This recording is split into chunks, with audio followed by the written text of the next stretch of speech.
to make hair regrow. You're going to grow like a fucking arm out of your head if you do that. Stem cells can be anything. I know, and that's like why I would inject them all over. Yeah. Yeah. Because what's going to... like a lottery ticket. Yeah. You never know what that thing's going to be, man. I don't know what kind of... This is why he lost his PhD. No, I'm telling you, it's very... You can have just a big old dick just sticking right out of the side of your head.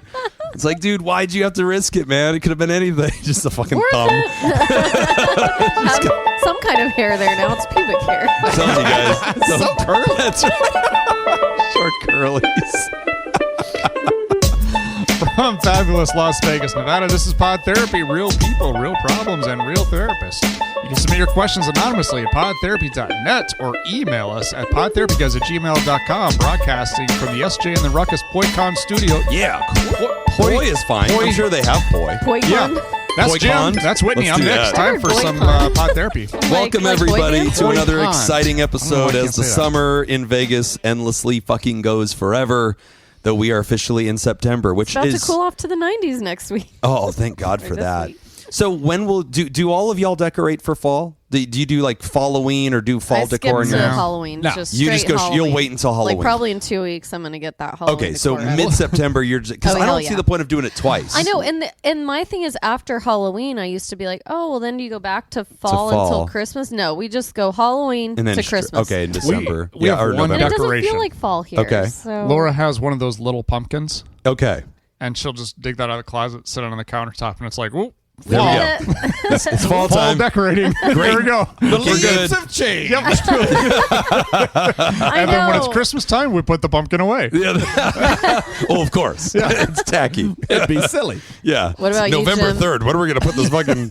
You have all the kids. What do y'all do? They go nuts. Yeah, the whole house gets redone. It's a full fall thing. They're doing that today. Yeah. Oh, okay. They're doing a trip to Hobby Lobby. My daughter's in 5th grade, and so my she loves this shit. My son doesn't care. He's going to play video games all day. But yeah, the rest of them, Does your daughter also not care about the oppression that Hobby Lobby foists on? She hasn't thought much about it. Yeah, I think she's just a kid in let's a get her store. on the phone. Yeah. We'll ask her. Let's explain. We have to explain all this shit first. Like, what is Christian fascism? It's time to tell. Yeah. Don't get me started on Chick-fil-A. I was just going to say, don't go to Chick-fil-A either. She also loves Chick-fil-A. I think she's secretly a Christian fascist. Yeah. But no, it's really great. Secretly? So they'll do fall all of September, and then October they'll switch over and do like all Halloween throughout the house.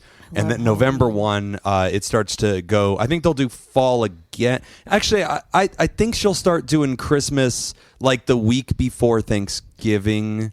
No, she won't because we host Thanksgiving, so she waits. Okay, I was going to say, you don't put that Christmas shit up before Thanksgiving. No, she'll wait. Little cunt. Yeah, no, we wait. Black Friday. That's when you do it. Yeah. I can't do Christmas decorating at the house anymore because I apparently make the house look like a dorm room. Yeah.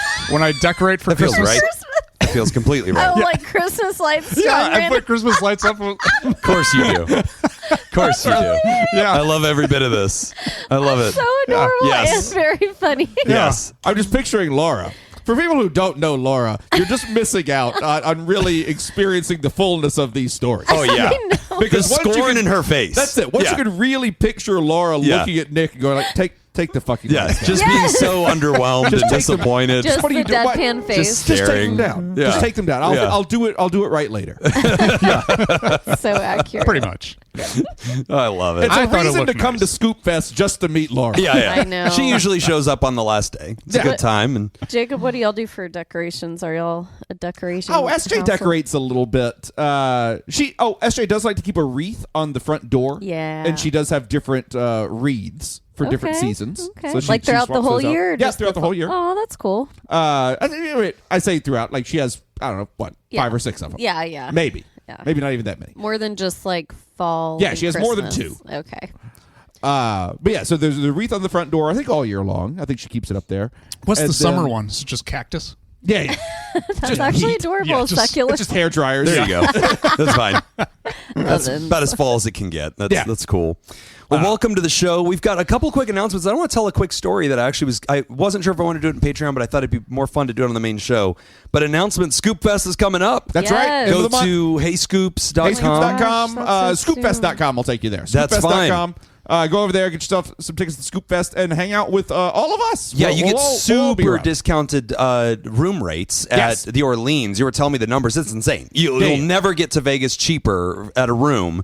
So they do severe discounts at the Orleans. It's a good time, good people. That being said, it might be too late to get those discounts now. We're go find yourself. extended. Yeah, but other people benefited. Yeah. Also, don't forget to go to votegym.net every day, every device. Oh, we go over there right until now. mid-November. Get them votes in, Jacob's baby. Get Jim over the mountaintop. There's a lot of pretenders trying to seize my crown. Competition, I heard. We can't have that. So I want to tell a quick 10-minute story before we jump into questions. It's pretty interesting. Oh, man, if you go to votegym.net, look at this, Whitney. All you have to there do it is. You can see it's You just perfect click little, on just the one little- button. the You just little click the middle little click. button. You just click did that, it. and then there's the button right under here that says submit ballot. push it, Jacob. Push the submit button. Oh, he didn't. God damn he you. closed it God out. damn But you. I showed Whitney how to do He it. did. He That's showed great. me. Well, information's half the battle, I suppose. Yeah, So we'll it's take something. it. I met my biological uncle for the first time in my life. Really? This weekend. This is on your mom's side or your dad's Mom's side. Okay. So I just want to tell the story really quick because it's a fascinating little tale. Sure. So she didn't know he existed.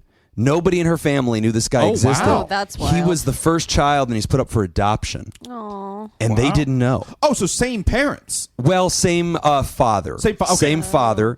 And so this is father having a fling kind of Sure. thing Father before didn't know everybody either. else. Yeah. And, they were young and all this stuff. So brother was put up for adoption. Nobody in the family knows about this guy.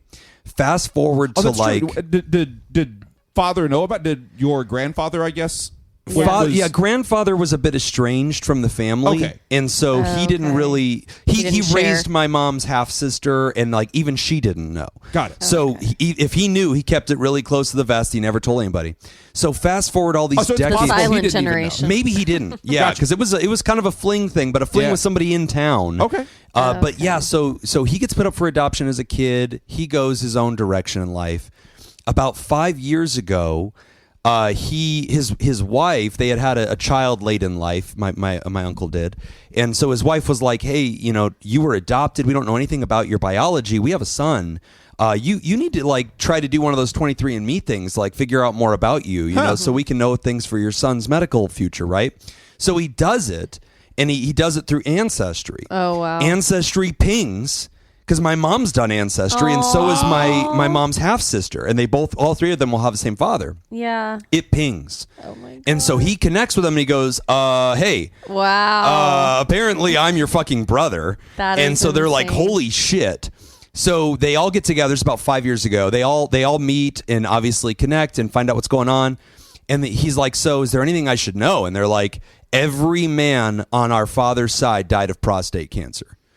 And including dad. Oh. You Oh, are this is a big thing. you are late 50s right now whenever he Get meets on them. it. You need to go check. And now. he goes, "Oh, that's weird. I just got checked, and there was a little ping, but they said don't worry about it." Worry about it. And so they were like, "You need to go back and check Yeah, on that again. So he goes back, and he tells his doc like, "Hey, I just discovered I have a huge family history of this." And the doctor's like, "You know what, man? Don't worry about it, right?" Why? And so he's What like, the "Okay." fuck? Men trying to get So then he help, goes and they golfing still with get his shut down friend, by and other his men. friend happens to be a urologist, and so he's telling his buddy about this. And so his This friend's is why like, it's better to go to Europe for medical care. Jesus. That's right. Exactly. We circle back. So his friend's like, fuck your doctor. Come Yeah. to my clinic. We're going to go ahead and check on this.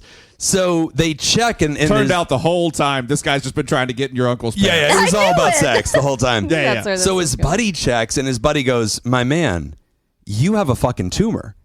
Holy shit. And so he's like, we're going to biopsy this. So they biopsy it. Severe, aggressive. And so my they're like, fuck. God. And his friend, he's like, well, what do I do? And his friend's like, we need to operate on this. Yeah. And he's First like, of all, you're not going to go back to that doctor. yeah, his first What off, you're the done with that hell? guy. And he goes, we need to operate on this immediately. And he's like, immediately? What the fuck are you talking about? He's like, today. if we don't do this in the next 3 weeks, you're done in the next 3 years. Yeah. Oh shit. my That's where we're at. God. So they rush his ass to the OR. They do a whole surgery. Good. They get it. Everything was good. Like Okay. his recovery was great. No further chemo, no radiation. They got Oh, it wow. all. So he lucked amazing. out. He really won the lottery on this. Saved his fucking life. Sure. Ancestry.com. Ancestry.com and meeting Sponsor the show. my mother and her sister saved his life. Holy so now shit. they've been in each other's lives now for a while. So he pings me and he's like, hey man, I'm coming to Vegas.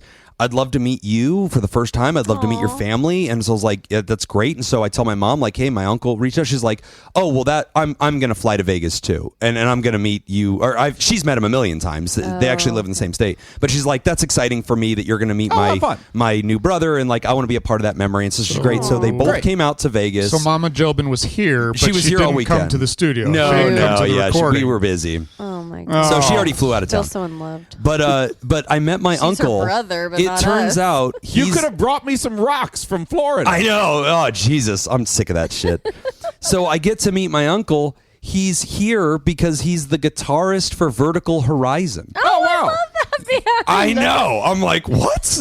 Uncle is the Everything you guitarist. want. He's the guitarist for Vertical Horizon, Holy and they were shit. doing a concert at Fremont Street Aw. because Fremont's doing that downtown The rock downtown series thing, where they bring yeah. in like so they had like Toad the Wet I didn't Sprocket, know. Nine, like they had all these bands, and so like they're basically headlining it at fucking Fremont Street.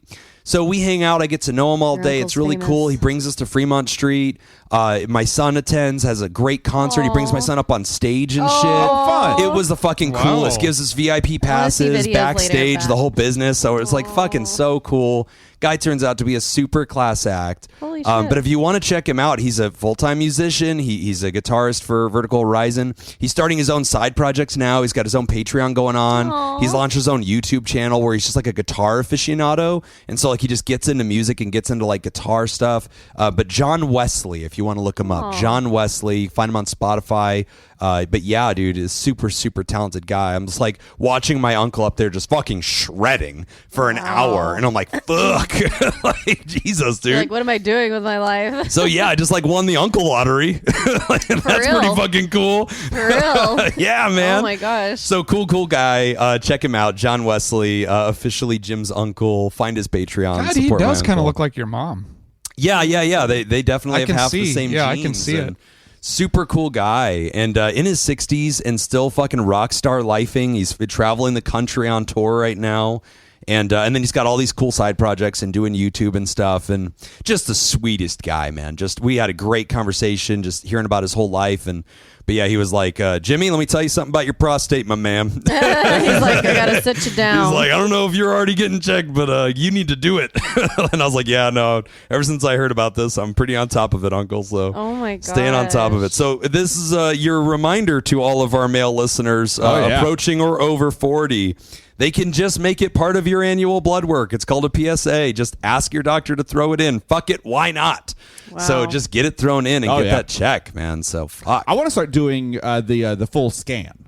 Yeah. The full like cancer screen Get scan the panel, thing. the full panel. Yeah. Yeah. Why not? Yeah. Especially prostate Well- cancer, man. It's one of those ones that if they catch it early, you're straight. Like they will just boop. This is done. We can knock this out in a week. Like no problem. But if it is not taken care of early, Yeah.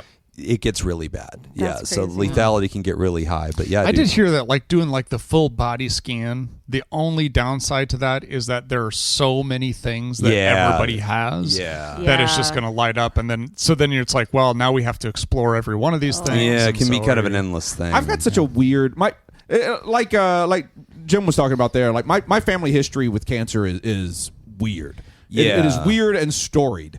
So I'm just like, I'm gonna go ahead and start doing it because same kind of deal. Like I assume that I'll get cancer at some point. So it's one I of those kinda things that feel start that the way, too. patrols now. Yeah. And I think in your position, I'm just basing it on my family history. I'd Like, rather know everybody in my more family gets it. than not enough. That's it. right. So great. Give me too much data and I'll sort it out and I'll figure out what I want to focus on. Yeah.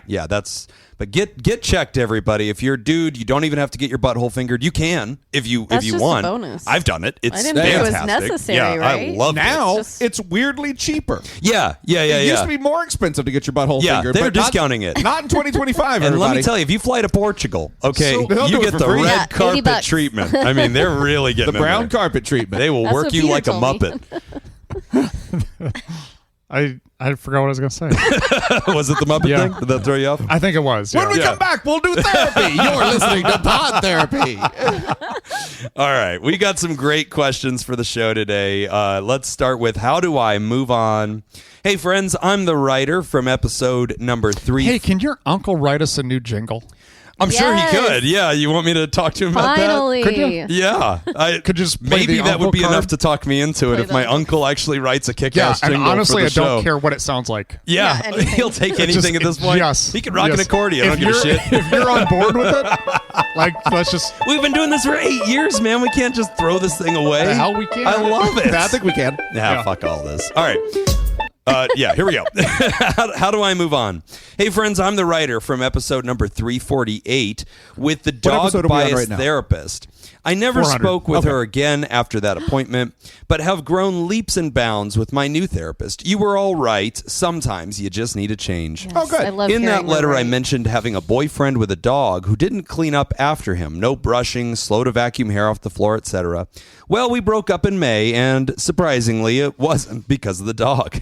For background, my former boyfriend has ADHD. I did, however, keep the dog. I hope you did. Fuck this guy. You don't take care of him anyway. For background, my former boyfriend has ADHD with major emphasis on executive dysfunction.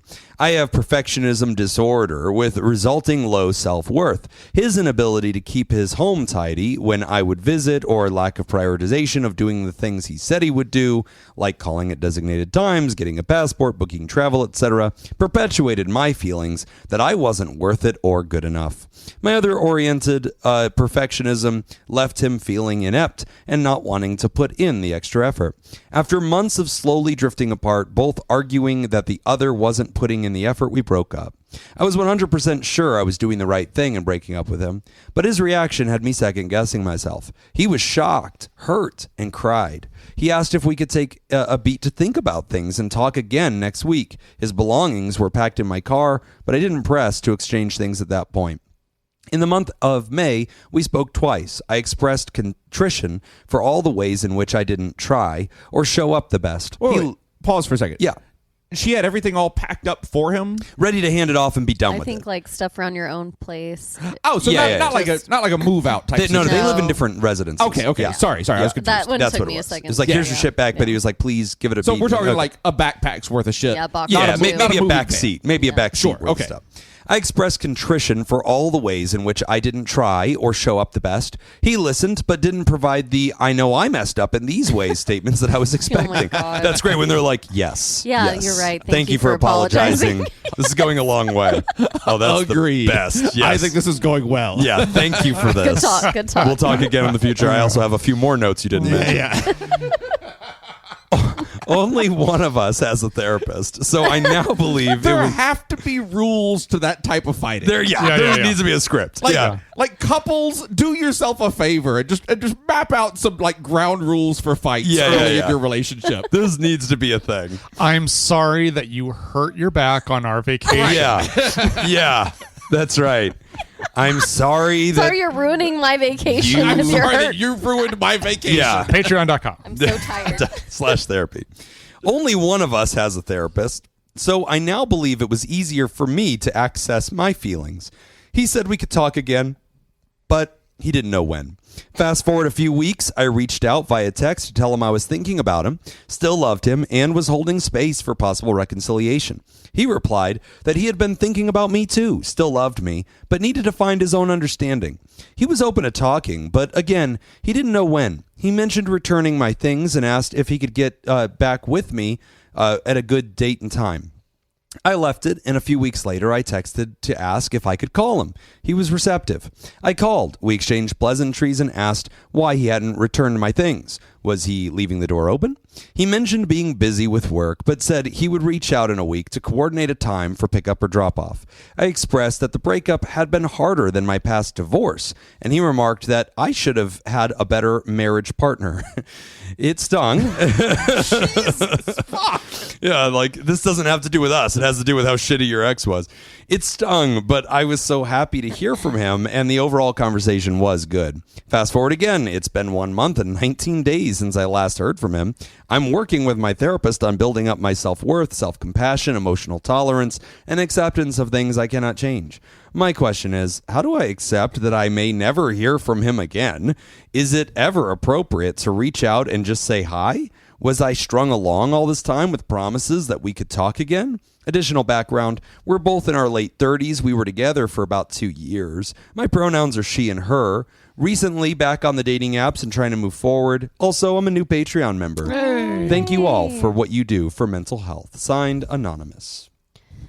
Thanks, Anonymous. This is an interesting breakup strategy by the dude that's sort of like, hey, can we not officialize this?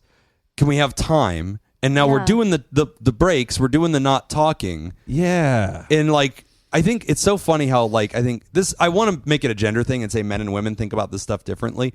Like whenever she says like, oh, he hasn't returned my stuff. What does that mean? Yeah. I totally see two girlfriends on the phone being like, what do you think that Yes. means? Like, I think it means he's holding space. Oh, yeah, for that you. doesn't mean anything. And if I was talking to my buddy and if I was like, bro, did you return her stuff yet? If he was like, not yet, I would have no follow-up questions. Yeah, Yeah, it's I like, would just okay. be like, yeah, okay, I get it. You got shit to do. Yeah. Or like, It'll happen when it happens. Yeah, you're not going to sleep with her again, so what's the hurry, you know? yeah, like if you ask, I'd be like, oh, shit, I do still have that stuff. Yeah, that's. Oh, yeah.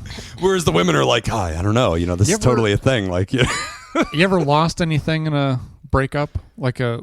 Where's my shit kind of Yeah. thing? Like, hey, this Oh, didn't yeah. make He's its way only back. dated You're not one getting person. hoodies Oh, back. yeah, never was mind. like, He's you only can't- dated one person. Yeah. I had I a kept few I kept exes. lots of Thank you hoodies. very Right. much. Lots Yeah. of men's I had a few hoodies. high school and early college exes. BTW held on to those hoodies. I feel like, I feel like Patreon.com. the chick is going to keep a hoodie. I lost a guitar and an amp. Oh, you got shit. robbed, my man. That's Yeah, just that's called just theft. robbery. That's what that is. I lost a pair of leather pants. I lost a watch, a I ring. lost a kidney.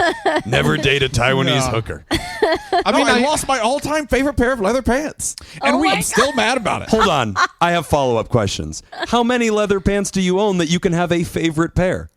I think I've owned 3.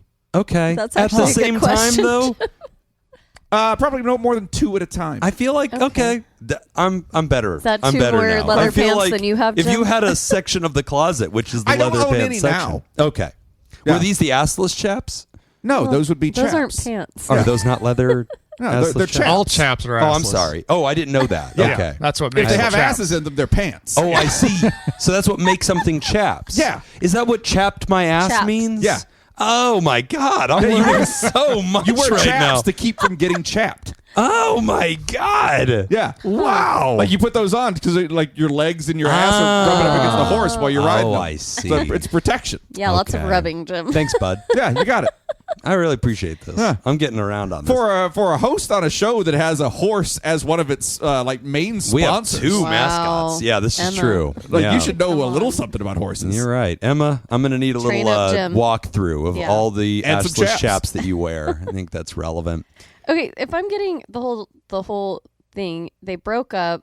It's kind of like murky and foggy. Yeah, they kind Yeah. of broke up. and that Well, he's she just was like- ready. She was ready trying- to sever and Okay. walk. Right. He petitioned for like, can we go into extra innings on He this? said, "Let's hold it." Yeah, and she Let's was like, pause. all right, we'll keep it in the gray area for a while, give space. Yeah. But we're talking weeks turn into months. Yeah. He's She's just- doing all the effort of like, hey, are we But she's back on the dating apps now. yeah, so it sounds like she's slowly started to find her way into the zone of like, I'm available. Yeah. Like, I'm not, but she has messaged him before me like, hey, I'm holding space for you. Yeah. Like, I'm still waiting. So she's basically saying like, it seems like I'm single now, yeah. but I'm not sure when or how that happened. And what a horrible combination, unfortunately, of like the writer coming in with this low self-esteem, Right. like kind of needing more validation.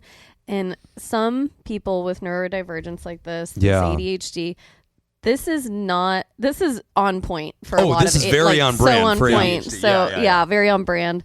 And so I mostly want to kind of just validate and normalize a little bit to the writer, Right. like it is not your fault. You aren't doing anything Right. to like keep him from reaching out. This is just kind of an out of sight, out of mind thing. Yeah. It's what's that time loss? What's that thing that my brain doesn't work right now.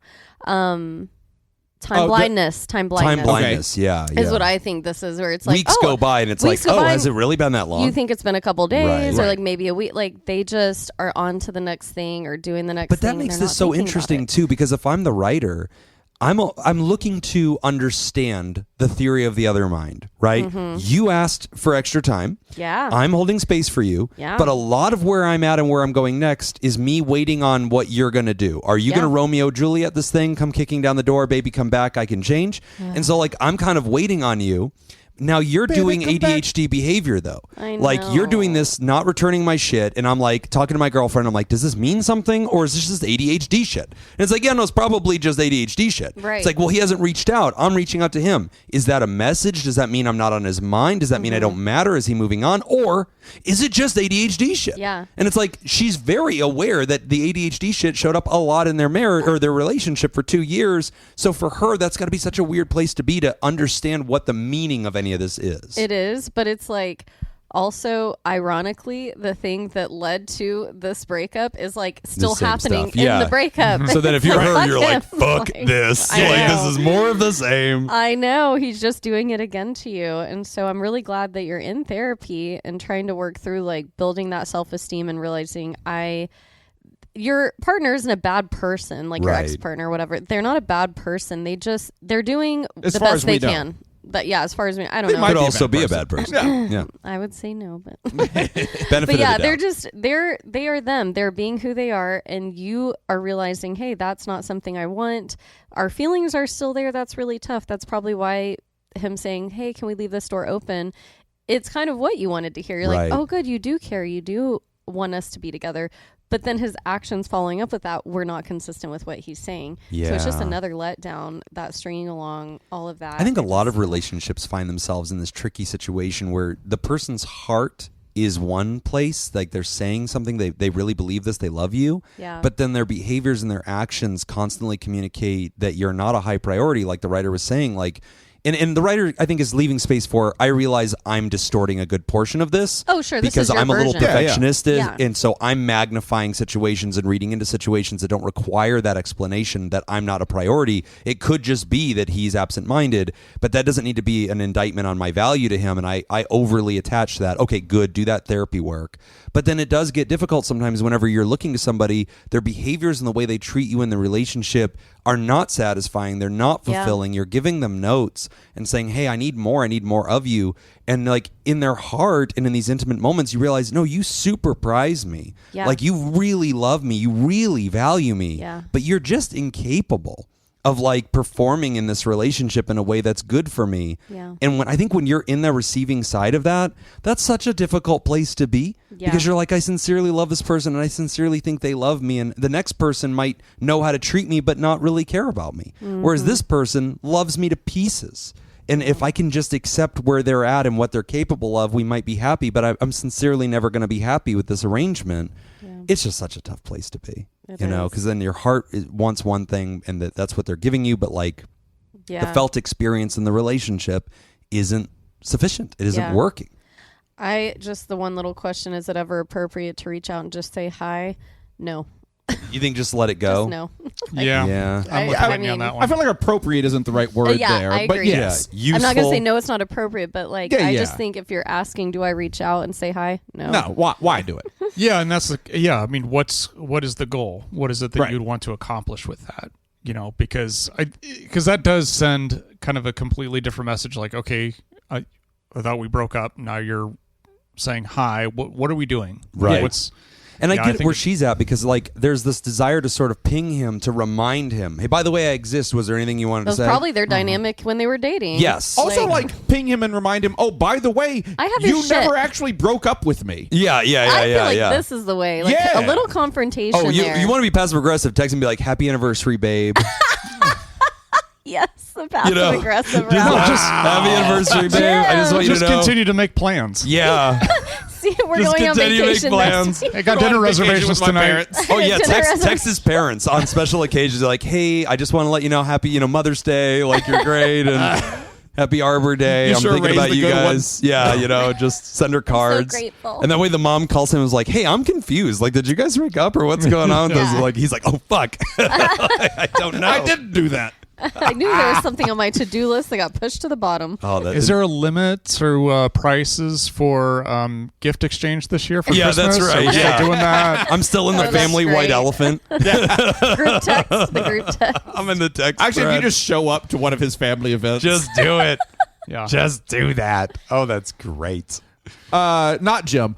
Whitney and Nick, Whitney and Chuck, were you guys ever good at Titney. at breaking up with people? Oh my god! Was that something I you were hated good at or you it. bad at it? No, I was terrible at it. Yeah. What? Wait, I gotta hear Nick's version of Nick, breaking you up seem with like the kind of guy who just wants them to break up with you and maybe starts to like just flat tire for a while until you get fired. Oh, Like, shoot. I don't think you're a quitter. I think you're the guy who wants to be fired.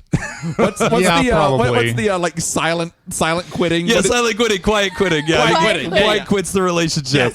Yeah, he think just it's- seems to be golfing 3 times a day now. Like, No, I think it's Don't just say that to Laura, like 'cause I think he does that I'm now. very sensitive to hurting people's feelings. okay. Oh, And so my breakups are a lot like, hey, if it's okay with you, Yeah, I think we should break up. it's not. It's not But you. if It's you're on me. board with this- bad time? Yeah, no, it's okay. I mean, if you want to stay together, we can. Yeah, That's no, fine. I don't know what's going on with Yeah. rent. Let's like, I could revisit just this keep next going. month. Yeah, we can wait till can after revisit Christmas. We can wait till after Christmas. Let's put a pin in this. You know?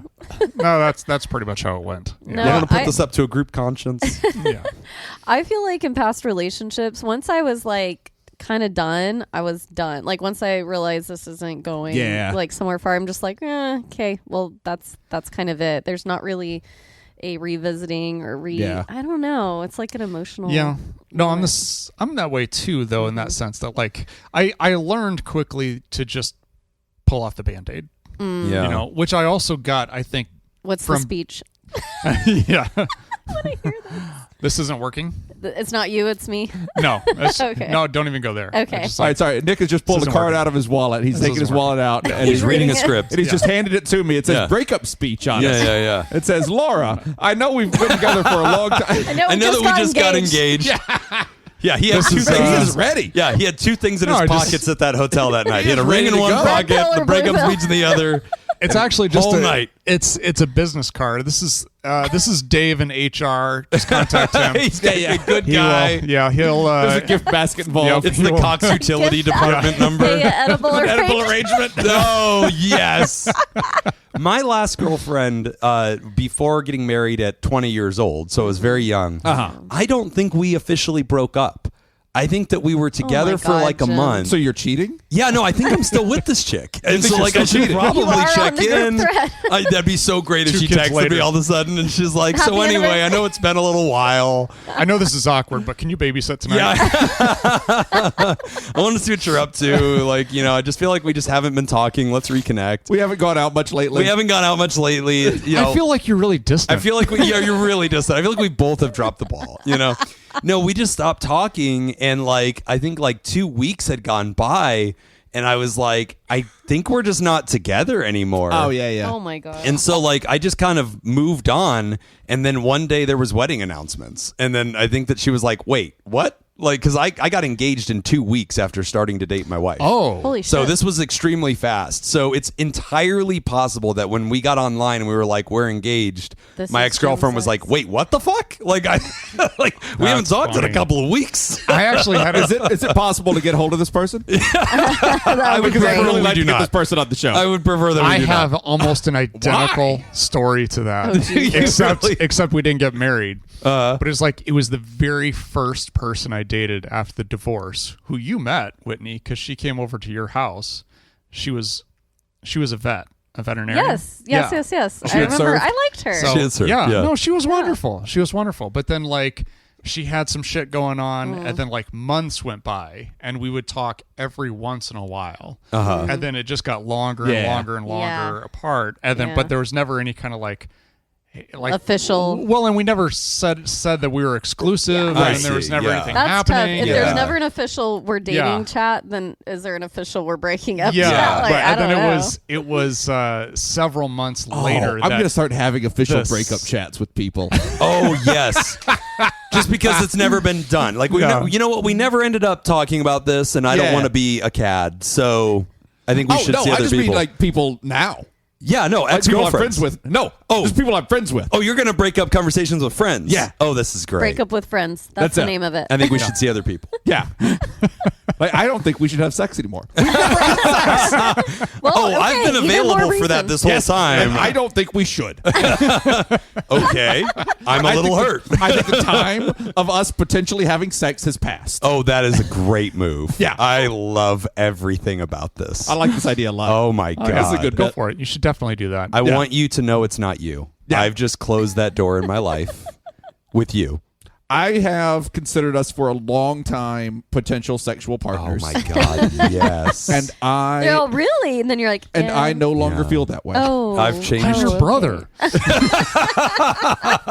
We're back to that again. I didn't say we didn't have other relationships. Well, we were brothers with benefits. and now we're not. I've Took a dark turn decided. this Just far, because right? you didn't know it. Yeah. I'm not loud about these things. I I'm a private assumed you saw the way I was giving you the fuck me eyes, Yeah. like every time we hung out, but I didn't think it I'm needed to be supposed to believe spoken. you're always getting stuck in the washing machine.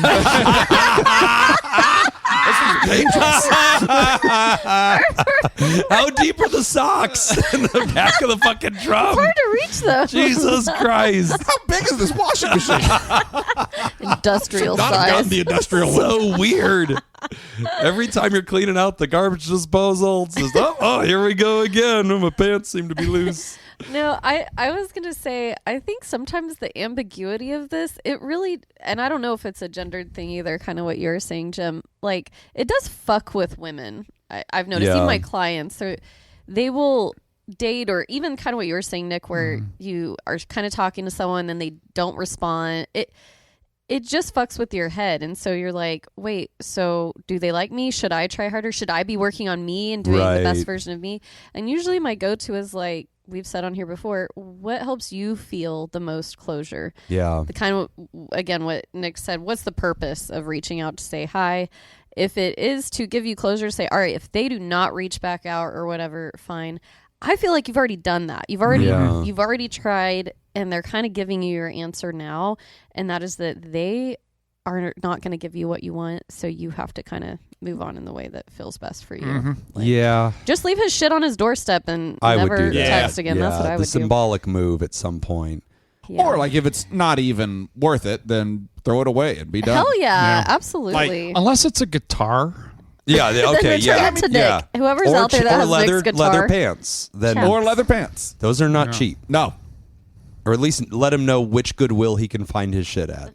He could purchase it for a And reasonable mine were like a price. nice, they weren't like the tight, shiny leather pants either. Okay. They were like a loose Describe fitting, these. like matte black leather pant. Okay. Ooh, like a wide leg? Oh, Or like just- kind of like a wide leg. Yeah. Ooh, that's fun. Yeah. Yeah. Sounds very hot right now in Vegas. It Very would be too sweaty. hot right now. Would you wear them with boots? I feel like those need Yeah, to that'd be be a boot. That'd be a good boot It's a pant. good boot Not flip flops. Probably not flip flops. Leather pants Maybe and not. flip flops. Maybe Maybe a nice not. leather flip flop. Leather. Some nice linen boat shoes. Yeah. To go with those. Maybe not. Okay. Anyway, Ryder. barefoot. I think buy leather pants. I think is where we're at on this. Yeah, that's good But no, I advice. get it. It's Always really solid hard advice. whenever you're getting a message from silence to know where things stand.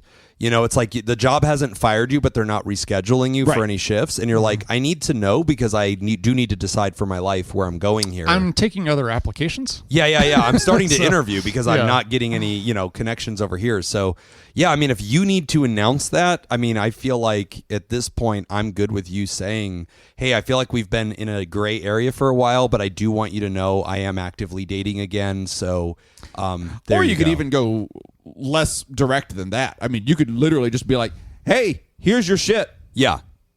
Like, I'm returning your stuff." I Yeah, never please heard leave from my you. stuff Here it in is. your backyard. You don't have I'm to say gonna- anything about yeah. the relationship at all. You Yeah. can just make it a transactional Yeah. thing at this Yeah. point and just assume on your own end that Yeah. it's done. Yeah. And be like, "Hey, here's your shit back. And if there's anything of yours that you need, get it."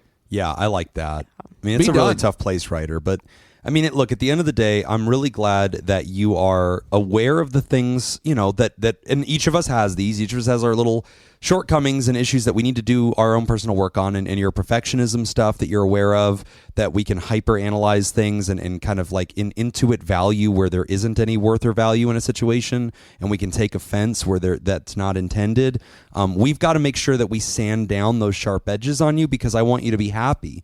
And because if you're bringing that perfectionism on yourself, you're going to falsely assume a lot of messages from partners in the future that are not really there and cause your own suffering. So I'm really glad that you're taking that look in the mirror and you're doing that personal work. But it sounds like this relationship just wasn't sustainable. It sounds like it wasn't compatible. It sounds like you reached your own conclusions that this wasn't going to be where you want to go. That message has been communicated. He asked for extra time. You've been more than fair. And I think during that time, you've allowed this thought to linger because you've allowed yourself to stay emotionally available. And you asked, how do I get to a place of closure? I think it starts with resolving in yourself, I am no longer keeping this door open. And then I think you've got to tell a friend or tell people in your life. Like, I know that for me, it feels more real whenever I've communicated to my stakeholders, my community, hey, I am officially quitting this job. I'm officially doing this thing. And like, now I feel like it's real. I've spoken it into existence. The people that know me are turning that page in their mind. Jim too. is always telling me about his work shit. Yeah, I like to update you because that holds me accountable, makes it feel real. I'm like, Jim, I've never cared about any of this. I don't even know your last name. Yeah, so anyway, Ryder, I would say that that's a good process to getting to closure and then, moving on. I'm a professional chef. You never bring it up. Absolutely. And Crock-pot Marissa, now. if you happen to be listening, I would like that guitar back. Patreon.com/therapy. She's never giving it back. Send Nick a new guitar. We're going to take a quick break, and when we come back, we're talking about becoming a human turtle. You're listening to Pod Therapy. Today's episode is brought to you by Jake Schneider, Malia, Richard Macy, Sonny Boy, Thunder Cougar, Falcon Scoop, Serpent Motherfucker, Sandra McWaffle, Alina, Gabriel Adame, Adam Warren, and B-Day Duke Rhymes. Would you like to sponsor the show? Become a therapy producer at patreon.com/therapy. All right. In honor of Jim not knowing where chaps came from, here's a list of trivia of different questions of origins of common phrases or words. All right. That's fun. Shakespeare. It's all Shakespeare. Yeah. 1-0. All right. I'm going to skip the first couple because they seem like they're going to be easy. Jacob, here you Damn go. it. We don't get a warm up. Wait, I want the easy ones. Yeah. All right. Rude. The phrase riding shotgun means to sit in the front passenger seat, originating from what? I would assume I guess one of two things. I would think either Old West stagecoaches or Prohibition. Ooh. Oh, Okay. wow. I like both of those answers. man. Which one do you want to go I'd with? like to get credit for answering both of those things. I'm now going to retire from this game. Yeah. Stagecoaches. Yeah, you are correct. All right. Wow. So the guy Nice. sitting on that side is the one that had the shotgun. Yeah. the other Yeah. one- I Driver? knew that. I first knew that because that was in the movie Wyatt Earp. They talked about that because one of them was driving. Was like, okay, you're going to ride shotgun because they were They hunting got their literal buffalo. shotgun out.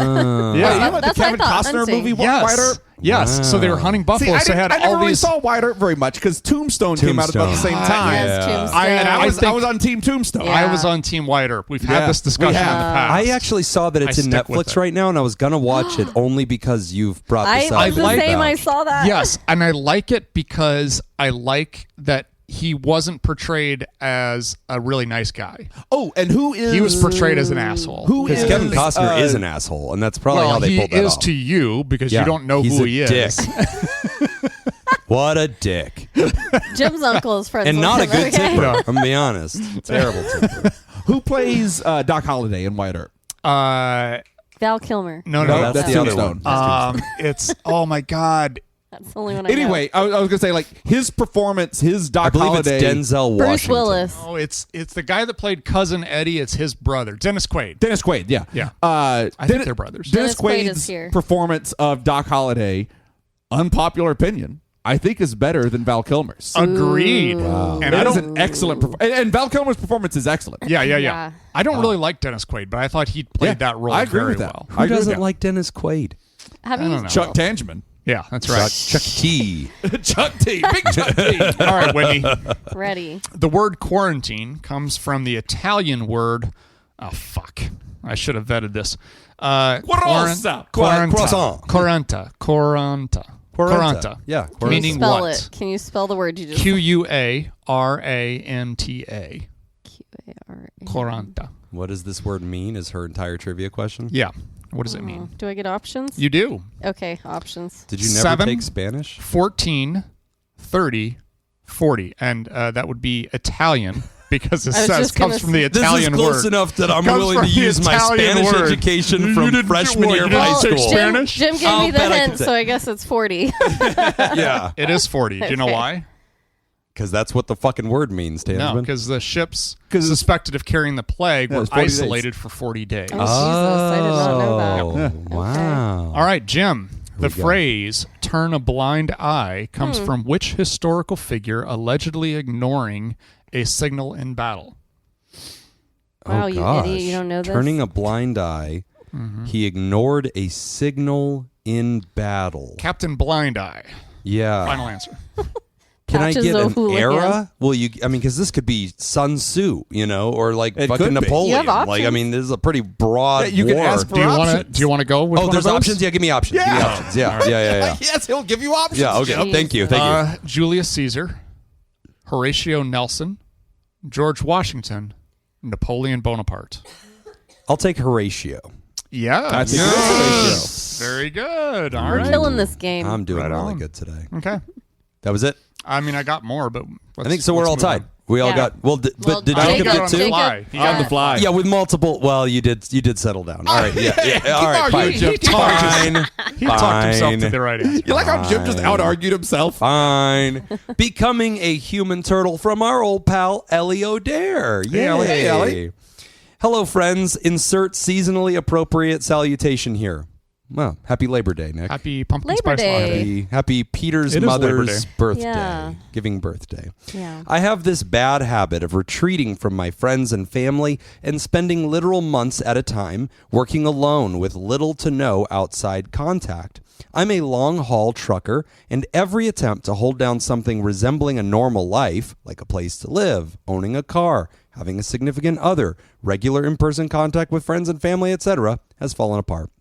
I finally wound up homeless again, living out of my semi-truck that I rent from my old pre-pandemic boss, who books me low-stress freight that lets me just keep endlessly bouncing around the USA, slowly paying down the mountain of debt I built up during COVID. This should be rock bottom, but I find I'm happy again. I'm good at this. And being on my own and my own little space to myself that travels around with me is all I feel like I need. The work is fulfilling, the money is adequate, and my only responsibility is to the next customer. Everyone tells me this shouldn't be good enough, and that this job will probably kill me eventually. I've known exactly one person to successfully retire from this industry, and everyone else has either died in their truck or lost their CDL through poor health or other incidents. I think I might just be okay with it, though. I feel a little guilty just pulling back from the world and doing my own thing and not giving a shit about everybody else, but I just don't know how to be any other way. I think it's nice inside my shell, but am I being irresponsible to my future self? Burning away my precious time on this earth, just literally spinning my wheels. Sorry for dropping off after so long. I don't know who Whitney is, but she seems cool. So It's good me. job to whoever convinced her to hang out with you idiots. Yeah. Thanks for still being here That was when Chuck. I got back. Ellie O'Dare, pronouns are she and her. Glad you're back, Ellie. Welcome back, Ellie. Yeah. Nice to meet you, Ellie. Ellie is also recently resurfaced in the Scoop community Oh, as well. good. So Awesome. happy to see Good. Ellie back on both fronts. Yeah. That's really cool. Absolutely. This is an interesting concept. Yeah. Shut up, Whitney. She doesn't know you. I got to go to the bathroom Jesus, anyway. Johnny come lately over here, your acting like spot. she's best friends with Ellie. God damn. Whitney is genuinely going to the bathroom. Yeah, literally leave. Go. Yeah, not in the corner, Whitney. Jesus. There's a bathroom. It's a bathroom. Right there. It's next to it. Oh, God. She's So disgusting. I actually came across an Instagram, probably while sitting on the toilet, but it was a reel, and it was just a woman who's a long haul truck driver. Oh, okay. And it was just her posting about her daily routine, and so Okay. she's got a dog, and she travels around, and she'll do her work or whatever. Then she gets time kind of by herself, and then she'll go to a park or something like that. Okay. And so anyway, it made me think of this because, Ellie is talking about how people will die in their truck or bad health issues, things like that. And I think, yeah, if you don't make time for other things, then Sure. but you could still have that lifestyle and make time to, exercise or, if you're by a national park, go out, take a day, go to the park, spend some time, get a dog that likes riding in the truck. Honestly, that's a great idea. Yeah. Take care of your dog, walk your dog, and there's a way to make this lifestyle work. And honestly, if it seems to make you happy, so it's kind of like one of those things. If it ain't broke, let's not fix it. I think it's so neat. Oh yeah, I think it's great. I've got a couple of family members that are truckers, and like it's kind of what Ellie says. Like I don't hear from them for a while. And then, like, all of a sudden, randomly on a Tuesday, I'll get a text and be like, "Hey, I'm coming through Vegas on Thursday. Want to meet up and grab lunch?" Yeah, and like, great. And then we meet up, we have lunch, or sometimes I'll even just like go over to the truck stop, right, and just meet them at the truck stop, and we'll just hang out in the cab and sit and chat for a little while. There are so many professions that I think they are an entire lifestyle. I think they do attract a personality. Pilots. People that are career military and getting deployed every few years, like they just podcasters, like even the entertainment industry. Like whenever you make friends in Vegas and they work in the entertainment industry professionally, they're not available on the weekends. Right, that's just never going to happen. Like they're always going to have shit going on the weekends and the evenings. That is the lifestyle that they're in, and like it's interesting how for many people though, their career life suits their personality, and for Ellie to say, look. I'm kind of a little bit of a hermit. I am kind of to myself. I like not having an entire space somewhere that I pay to keep up, that I never live in, that I'm supposed to go camp out in. Like I sort of like a minimalist lifestyle where my whole life is this truck and I'm just moving from A to B. I don't have other obligations. I don't have all these extra things to take care of. Like, oh no, did I pay the electric bill? Like, no, I'm just in this cab and like, I'm just very much living like state of mind right in front of myself. I mean, a lot of people... That sounds liberating in some ways. When people have a lot going on in life, the advice that they're often given is, kind of narrow your scope. Yeah. Get it down to a manageable scope. And I mean, it seems like Ellie has kind of done that naturally. Yeah. This kind of speaks to, I think, a larger issue of like societal expectations over what makes someone happy. Yeah. Kind of this idea of if like, you're cool, I'm cool. Yeah. Like, like, okay, well, you are expected, you need to find somebody and get married. And once you get married, you have to have children. And once you get children, then you have to do all these other things. Right. And it's like, well, why? I mean, if these aren't things that you're into and this isn't what makes you happy, then you shouldn't have to do that. By the way, if you've ever wondered what expectations are put on Nick on any kind of regular basis, I think you just heard them. Yeah. Yeah. You just may have listed them all out just now. If you're going to decorate, don't make it look like a goddamn dorm room. The dorm room Christmas. Yeah. Which looked nice, by the way. This question of authenticity, though, goes a long way. Decorator. Because, like, I feel like some of the social prescription is exactly what you just said, Nick, because we tell you, oh, you're going to wake up one day and it'll have been 10 more years in the truck. And what are you going to have to show for it? And it's like, well, that implies that the rest of us are going to have everything that we've been building for the next 10 years. Like, your marriage is going to be here in 10 years. Like, your kids are still going to be fucking talking to you. Right. Like, there's a bit of arrogance. Turns out we all kind of end up alone. There is kind of that arrogance that goes with it too. Is like, oh, you'll see. You'll see. Right. If you don't have these things, you're gonna be miserable one day. Right. You'll see. It almost is like we need to validate our life choices because you found a cheat code where you do not deal with the stress that the rest of us are dealing with. Your life is as stressful as what's the traffic conditions on this road. Right. Yeah. And then is my podcast queue like lined up? Like, do I have all my podcasts and audiobooks ready to go? Yeah. That actually sounds kind of nice. Like, I'm sure Ellie's life. I'm sure there's more to life than that. Like you're still having to deal with life. Nope. But at the same time, who gives a shit? Like if you're happy doing it, then be happy doing it. And it sounds like you're going into it with open eyes, right? And I think that's the only important part. And like, and as a friend, as someone who has known you for a little while now, like I would say to any of my friends, I would just say, like, as long as you know what you're doing, right. And as long as you understand where this goes, and like is a goal of yours retirement? If a goal of yours is retirement, let's start figuring that out. Right. Let's see and how you're we paying can down your debt. That's it. You're making a lot of life progress. See how we can angle this into retirement. Yes. Do you have any idea how many of my friends would like to be able to say I'm paying down on my debt? Jesus. Oh my God. Like- So many. Yes. So many. And not having any overhead, like you're Yeah. living in your job basically, and like that makes a lot of sense for a lot of people. Like there's people that take temporary seasonal jobs in like Dubai, to like teach English in China for like 6 months or whatever, and just like live in an employment housing kind of thing, and just attack debt and get their lives right. So I mean, Ellie's doing, I think, things that we would argue are actually really responsible and like are good for future choices if you want more options on the table in 10 years. And if anytime you get sick of your job, then you're like, okay, I'm done driving. I've saved up some money. I think I want to take a different thing. Like I want to have a local circuit where I just drive between LA and Vegas, and I'm going to get a condo. And like, great. And you're saying that you're bad at kind of those normal life things, having the condo, having the having the electric bill, owning cars, that kind of thing. But it's also just practice. Sure.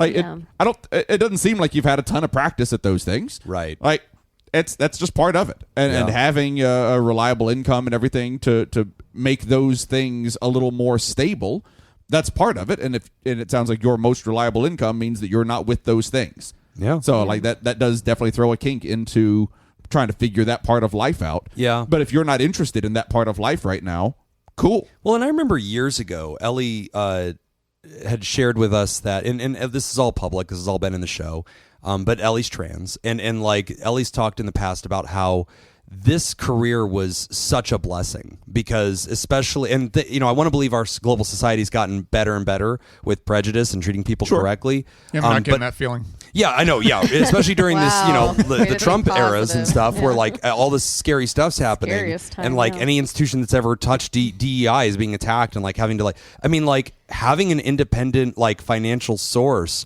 where you're sort of just working for yourself, you work for one person, you just do your job, you're not interacting with the world, so like you're always in a safe place, and like you're just doing. I know that Ellie's talked in the past about how that is a real blessing. Oh yeah. And like has given a lot of security that other people, in that situation do not experience. So I could see this. I think we're all singing the same song except for Whitney, who had to go pee. I established a pee corner. Okay? Yeah. Okay. I didn't Good. have to go far. You marked your territory. Yeah, I was Excellent. Dwight in the elevator. I love this for you. I think if you're happy, we're happy. And I think that if you decide later that your values have changed and you want new experiences in your life, or you want long-term friendships, or you find this is no longer making you happy, then I think you reevaluate and you make a life change there. But I don't think you need to make these 10-year friendship investments to find people in your 50s to be friends with. Like you could just stop what you're doing, go and socialize at that stage of life, and you'll meet people. Yep. You make friends and have family connections at that point, or date. Yeah, I think going against, and hearing you mention that Ellie is trans, I mean, they've probably already gone through this. Sure. Where they've gone against the grain of what society tells us we, quote, should do. If you had been around, Whitney, you'd already know that about Jesus. Ellie. Yeah. I didn't want to be part of this. I was scared then. Just kidding. But here I am. But I remember after finishing grad school, Peter and I moved to Costa Rica for a year, and one of the responses my dad gave at the time was that, oh, well, are you wasting your degree, that you just got? And on my list was, I'd love to live in another country and learn another language. And so I was like, this is my opportunity to accomplish something like that. And we don't know how much time we have on earth, so you really have to do what feels best for you. And the world will constantly be telling you should be doing things a certain way. I think what Jim said, they're projecting their own it's about them when they say that. They're projecting their own insecurities or validation onto you, oh, well, if you aren't doing it the way I'm doing it, then I must be doing something wrong, and I don't want to think I'm doing something wrong, so I'm going to tell you to do it my way, so we can all be right here.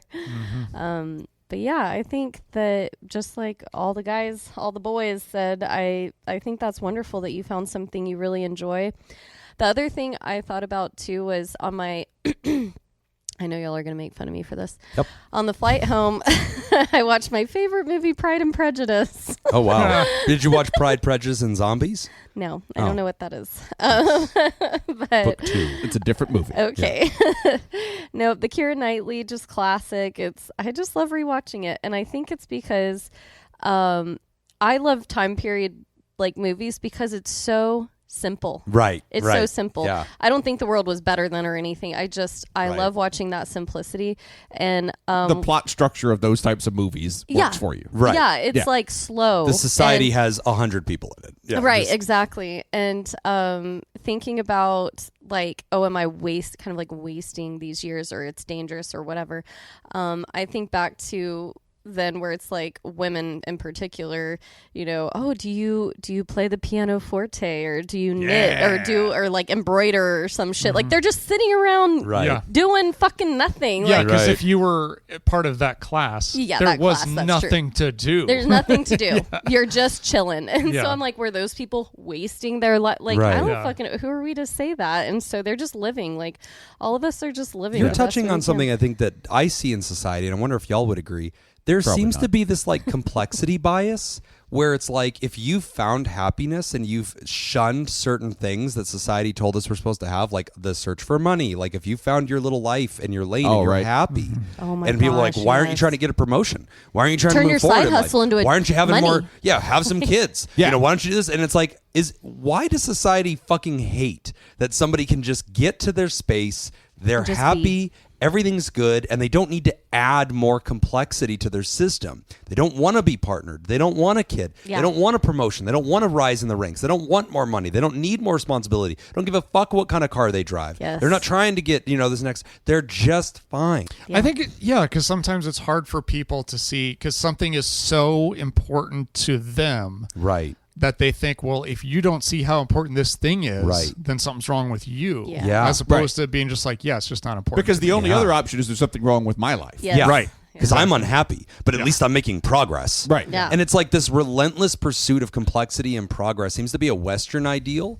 that I'm sure in other ancient societies, like if you're in ancient China or something like that, I'm sure that there was a different set of like social obligations that it was curious if you were shunning. Yeah. And like in our day and time, it's this like worship of progress, complexity, aspiration. Pursuit Everybody's of supposed to be. complexity. That's interesting. It's Well, interesting. I also yeah. kind of think of because I think of my parents' generation, like you worked hard, you had a job, and you lived stick in the with same that house job for 30 years. Exactly. And then whatever job, wherever you started, you end up retiring with that Yes. same job. Right. It's like, because at that time, the CEO was only making 20 times what the average employee was Pensions making. were It's like- affordable. Yeah. They Yeah. could build So, those into the system. Yeah, and so it's like, so it was a great system. I mean, that it is you, Labor Day today. It is, That's you right. talk about I think- union jobs and Wow. we can, Everybody I mean, join the Democratic Socialists.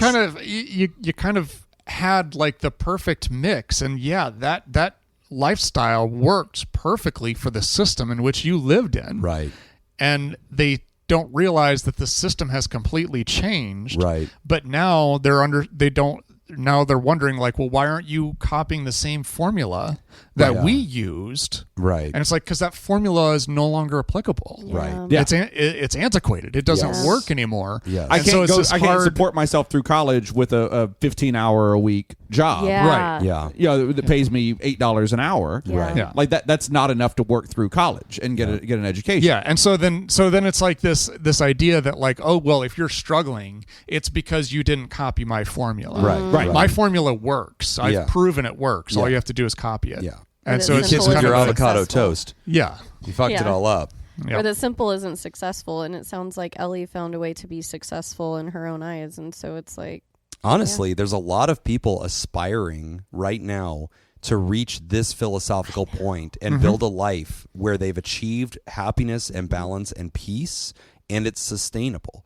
But in order to do that, you are going to have to release your desire for other things, for more levels of complexity. It's kind of a Buddhist principle, but I think it flies in the face of an entire culture of Western capitalism. And honestly, our culture of seek complexity, seek progress is necessary in a hyper-capitalistic society. You need that to be the narrative, because then you're always buying another Coke or Pepsi to be happy, and you need another car.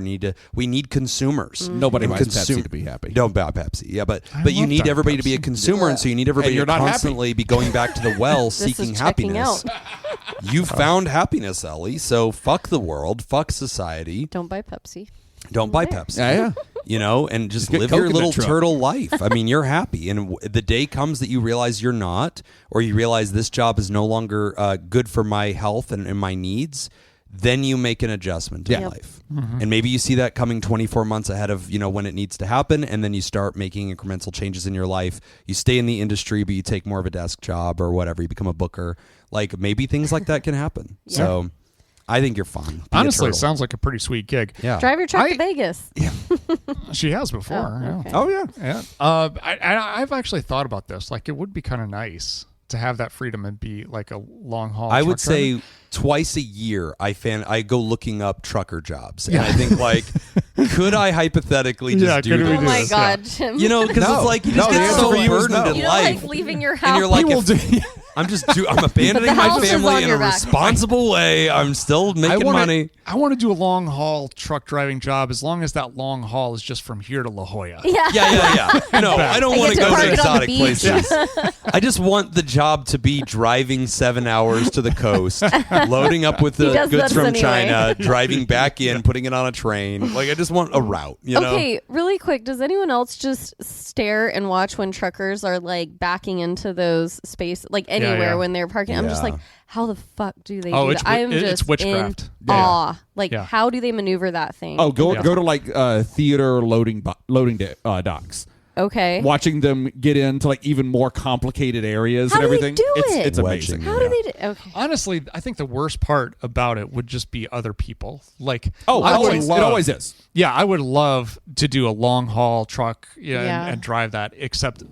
other people on the road already annoy the shit out of me. And if I was in yeah. a truck and like had to deal with all that bullshit, It's I like couldn't one way or handle it. another. People are either assholes to you, trying to like get over and cut you off because they're Right. like, "Oh, the truck's way back there." When you're like, "I only have so much braking space." But 30,000 pounds. I know, Yeah. but the other end I do see often are people giving trucks space. And I'm always like, yay, I love when we work together to help that like Right. truck get over. Everyone's slowing down, like Yep. getting You know out of what's the way. crazy? I will give that truck space because he will hit me. So, Yeah. Right. like, if he doesn't see me and hits me, Natural consequences. I'm still the one getting hit. And honestly, won't even notice. Yeah.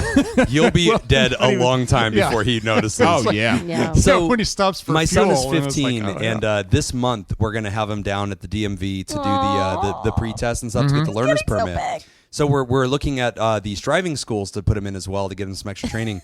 There's this one that they take you down to the racetrack, and they actually get you in a truck, a semi-truck, and you get to ride in the truck so that you can yes. understand how little they can see. Yeah. So Oh, that yeah. you know where the So blind spots smart. of the truck are. That's a great and they idea. make you go at full speed. That way you can get this. If you can't see my mirrors, I can't see you. Yeah. Yeah. And so they teach the kids like, hey, this is what this person's That is dealing so with. smart. So from now on, when you're driving, you need to be thinking the way they think, and you need Yeah. to put yourself where That's they smart. need you to be. That's a great Yeah, idea. it's really cool. And I they wanna also do like that. hose down the track and teach them how to fishtail and correct Yep. out and stuff. So We had to do that. that's really cool. Yeah. So Yeah. Your driver's ed purposely. Yeah, I mean, yeah. And then, yeah. 'cause Mine We just had to parallel well, park. because we Yeah, had, I was like, I mean, what? we had, like snow and ice Yeah, that we were ice. dealing Oh, with. I yeah, suppose, yeah. that's You gotta- fair. feels I was like, correct. in the Gotta learn how South, to they do don't that. teach shit. They're like, great. Yeah, I good, can yeah. parallel park, and that's about They're like, all if you that matters. can't see the bottom of that water, don't drive into it. yeah, right. There's real gators advice. down there. Remember that advice. Yeah, that is real advice. Yeah. Your car will float away. Because the gators. It will float away because the gators. They They'll will eat get you. Ellie, welcome back. It's so good to have you. Be a turtle, Ellie. Be happy. I'm happy for you that you've resurfaced, that you're Whatever back in makes the you happy, community. Ellie. Yeah, live your best Honestly, life. like whatever makes you, if it's Be making you that happy turtle. and it's helping life and helping move forward, like kind of what else is there? Yeah, you've figured out the hack. You've Yeah. got the life code, so just live your damn life. We're going to take a quick break, and when we come back, we are talking about a mother feeling confused after beating cancer. You're listening to Pod Therapy. I really thought you were going to say her kids. Yeah. Today's Confused. episode is brought to you by Jake Schneider, Malia, Richard Macy, Sonny Boy, Thunder Cougar, Falcon Scoop, Slurpy Kaye, Motherfucker, Sandra McWaffle, Alina, Gabriel, Adame, Adam Warren, and D-Gay Do Crimes. And if you'd like to sponsor the show, become a therapy producer at patreon.com/therapy. 211. Here we go, Jacob. Jacob's in the lead. All right. The phrase kick the bucket, meaning to die, likely came from what? Ooh, I Huh. thought. My first thought was about mules, but that's probably not it. Oh. Let's hear some options. If one of them's about a mule, it's going to be great. A medieval mule, a medieval execution method, Okay. Pigs being slaughtered That's while what I hung. went to. I was like, suicide, not the medieval one. Pigs being slaughtered while hung from a beam called a bucket. Oh, that's good. Old shipboard slang for falling overboard. Miners dying in cave-ins with buckets nearby. The last one feels like a stretch. It does. That one feels really. I think it's the hanging one. I think it's the kicking the bucket out from under somebody while they're being hanged. That feels right. Where was that one? Oh, A. It's the top one. medieval. The medieval one. Medieval, yeah. No. No. Oh my God, that would have been my passes to guess. Whitney. Fuck. Man, that was the money answer. I Yeah. liked that one It a was lot. pigs. Pigs being slaughtered while hung from a beam called a bucket. Old shipboard slang for falling overboard. I feel like that one, the That ship feels one. next, right? No. Wow. So I'm down to pigs. Pigs or or it's miners? The miners. Oh then. my gosh. Fuck. Let's go with the miners then. Point for Nick. It's the The pigs. Pigs being I almost slaughtered went while hung from a pigs. beam Dang called a it. bucket. Jesus. I almost went with that one just because of the I was like, that is such a specific thing to call a beam a bucket. Right? Yeah, If that's yeah. a made up thing. That's a weirdly specific made up Also, term. a thing Right? you cannot kick because it is Yeah. by definition definitely not where up your there. feet Pick go. the Yeah. bucket. So That what the makes, fuck? That's a stupid Well, they're one. That hung, is they're hung stupid. upside down. I so don't want to guess hear their your feet goddamn would be. excuses. No, Anyway. there's no kicking. The people have spoken. All right. We I'm reje- sorry, we guys. Rebuke that. We rebuke that on that Yeah, saying. that's right. Nick, I'm sorry. A is the correct answer. Yeah. We I got rewrite a point. history. Thank you for correcting. I got that. a point. We're all tied then if Nick got a point. Sorry, Jacob has two still. Whitney, the word sandwich Ooh. is named after the Earl of Sandwich. True. Who did what? Oh man. How did he come up with it? The Earled. I feel like I know He'd that. been I earling. know, I do He'd too, been but I'm gonna earling ask to for the options east. just to He'd been piss Jim earling off. to the So he west. can probably guess it. He loved eating bread with fish. He Who doesn't? needed a quick meal during gambling sessions. Who doesn't?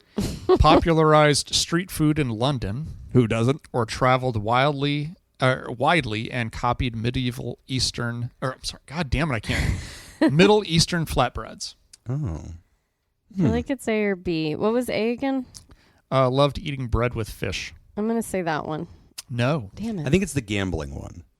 Needed a quick meal during gambling sessions. I remember this. I thought the story was this guy had done it for social engagements, and that's the only one that seems like a social engagement related one. So I'm going to go with okay. that.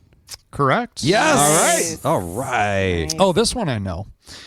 Jim, the phrase sleep tight comes from what historical practice? Oh Christ. Oh, I know this one, I think. Sleep tight. Can I guess if... Well, no, yes. All right, I'm going to take a shot in the dark to keep it interesting. All right. I think it's the thing where they would put you in a sleep sack and they would sew Yes. you in. This is what I was thinking. And I'm sure there were several reasons to do this. The one that I've seen in a movie was from The Patriot. Yep.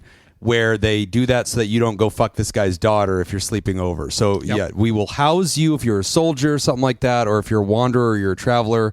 But the deal is we're sewing you in a bag up to the neck so that you're not popping out, hurting anybody, or doing anything weird. Not realizing there's a lot of stuff you can do with your mouth. Yeah.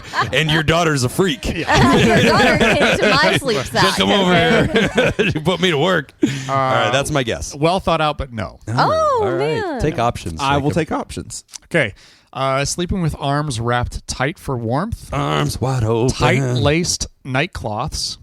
Ropes holding up mattresses that needed tightening. Tightly shut windows to keep bugs out. No, maybe that. I mean, that last one seems plausible too. I'll go A. No. Wow. Oh my Whitney God, can I wasn't even get in with listening the past steal. the Say D. sewn up sleep sack. Tight-laced nightclothes. Ropes holding up mattresses that needed tightening. Or tightly shutting windows to keep bugs out. I mean, the bugs one's the I only know. realistic one. Really? right? I feel like C. Hold up the mattress. Okay. Yes, you're correct. Wow. Bitches! The mattresses, yeah, they Yes. had ropes that needed to be tightened. I feel like that's something. I'm like, I don't want my mattress Ah. to fall, so sleep tight. Like, Yep. don't- Okay. All right. Yep. Ah. There you go. Wow. All right. Well, I'm in Good the job, winner's us. circle. I think. Mother That's not true. confused after beating cancer. I think it would have been true if you had gotten that question. I right. know. Yeah, then I would have been smoking everybody. Hey, guys. My mama Carol was diagnosed with Mama breast Carol. cancer earlier this year. I've worked hard to cheer her through her surgeries, infection setbacks, and I drove from Chattanooga at 5 a.m. on Monday, August 25th to Lexington, Kentucky to see her take her last radiation treatment at 9 a.m. She rang the bell as she is cancer-free, and I thought all was great, and we took pics and we celebrated. However, she is now lost and confused with her new clean bill of health. How can I support her with her new clean bill of health? Thanks for the advice, Andrea. I have thought about this. Okay. Like the weird feeling if you go through something as traumatic as you're Cancer. about to die. Yeah, you're thinking, Mm-hmm. I might die from this. And then like immediately after, I think as you process, like your mentality can shift. But immediately after, just I don't know, like how do you function? Are you you're not like, yay, I have my whole life ahead of me yet. You're You're like, yourself to hope. Like the whole time you're probably like, don't look out that Exactly. window. Don't Exactly. believe. Just stay focused. I think it's less that, honestly. I think it's less the I'm not hoping, and more this is just what I've been doing. Right. Yes. Like I've if been nothing else, thinking- it's just the habit of it. Like Yes. I'm waking up Right. every day. I'm thinking about like I've got to take pills. I've got to make sure Right. to do all this regimen correctly. I've got to make sure that these appointments are set up. now you don't have to worry about any of that. That's it. Like if nothing else, it's just such a dramatic change in what you have to do in your day to day. Right. Ooh, okay, this is a horrible comparison, but I feel like a comparison is like if you're buying a house, you spend months and months, you're like looking on Zillow, you're talking to your realtor, you're like, all right, I need to think of this many bedroom, this Right, one. right. I'm looking, and then you buy the house and you're like, oh, I guess It's I done. don't need Zillow anymore. Like, Right. I'll Right. just take But this that was my off. Like it was routine. a part of my routine. Like every Yeah. night I'm looking at these things. Like Constantly. now what? Yeah. What I was kind of thinking, even like hearing people retiring from the military or like returning from Right. active duty, Yeah. where it's Yeah. just like, Yeah. my job when I was in Iraq was to do X, Y, and Z, and people's lives depended on that. And then you come home and it's like, all right, well now Well, what? now what? I mean, it's even simpler though. It is like my job in Iraq it was to get up at 0600. It was Right. to then go eat. Like I had my job. The necessity of my Retirement in tasks. general. And forget about military, simplified because my military, tasks. like it makes it Right. really steps out everything.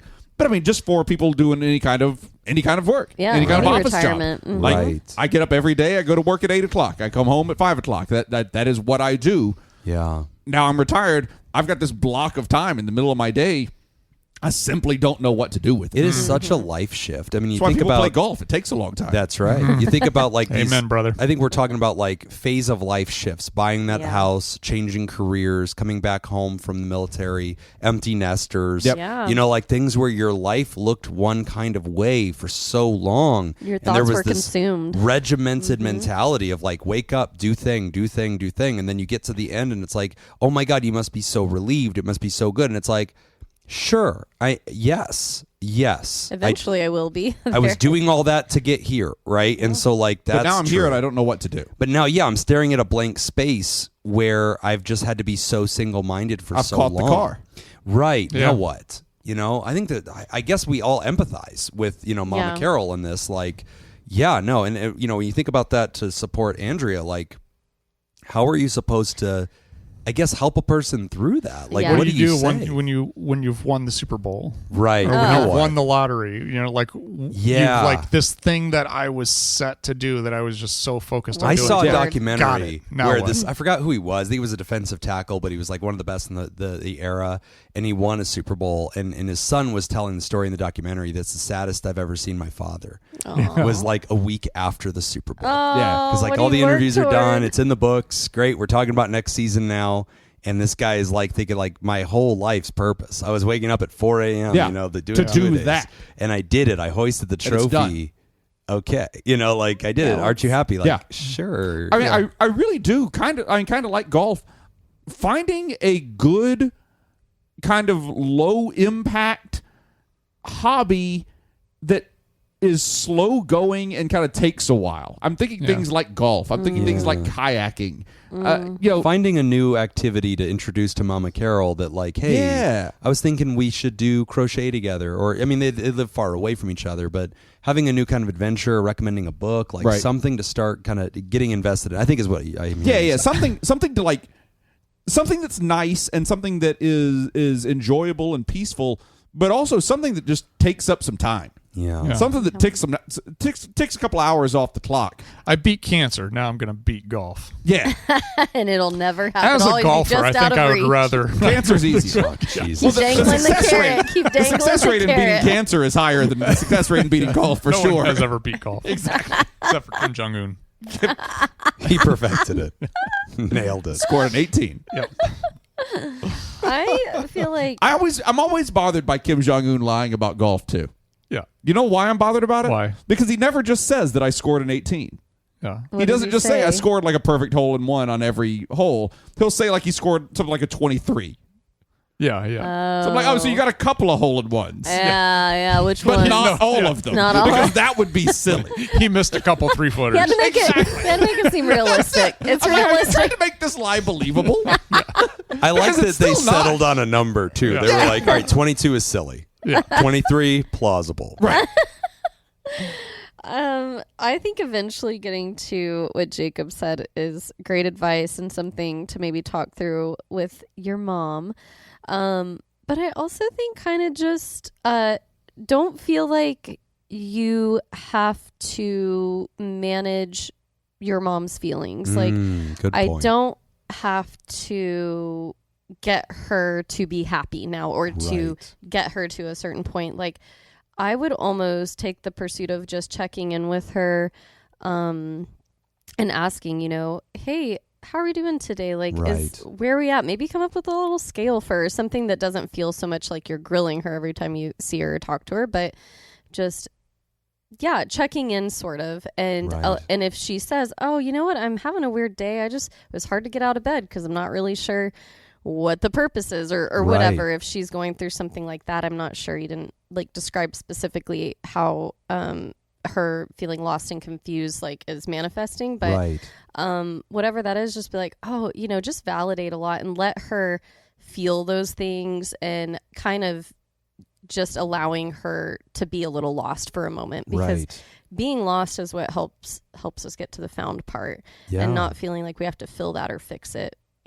I love that advice. You just reminded me too that as a general principle, anytime humans go through a significant life change, even positive ones, we kind of look to the stages of grief as sort of this processing model of how humans usually go through the digestion of that change. And you'd think, why would anybody be sad about beating cancer? Or why would, in denial of, I think we could all nod to feeling in denial about it, like it doesn't feel true.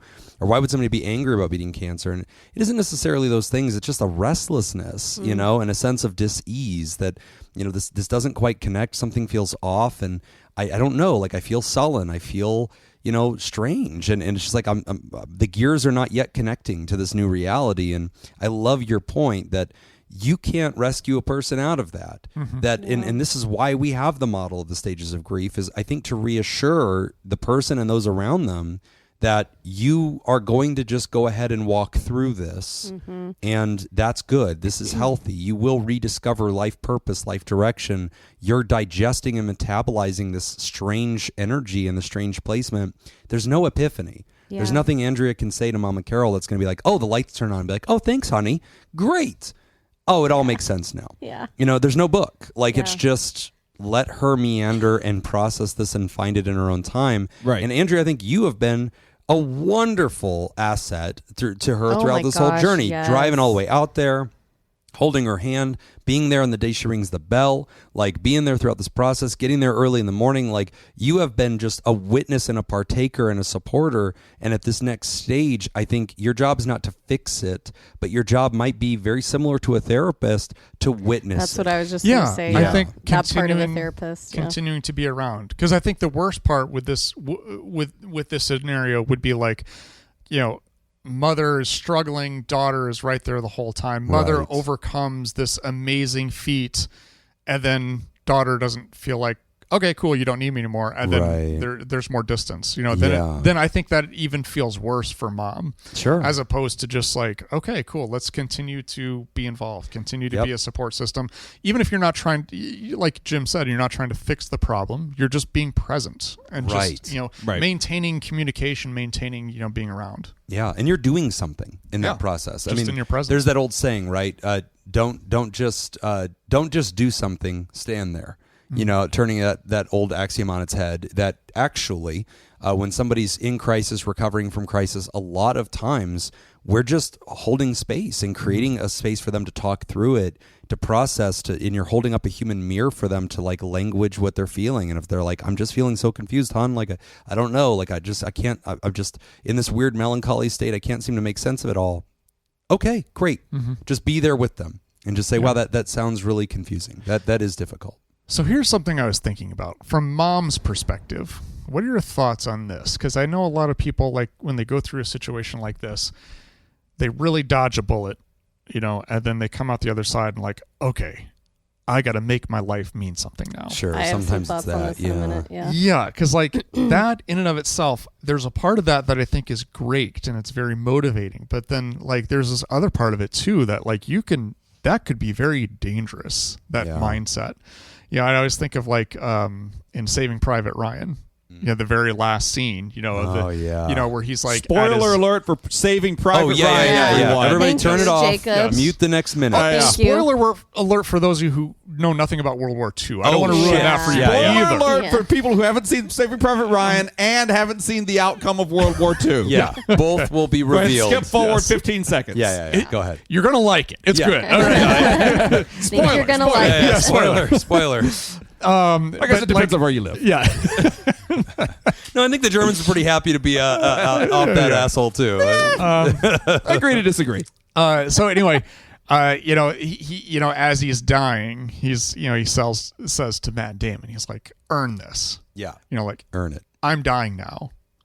Make your life mean something. Which is like, okay, great. What a wonderful story.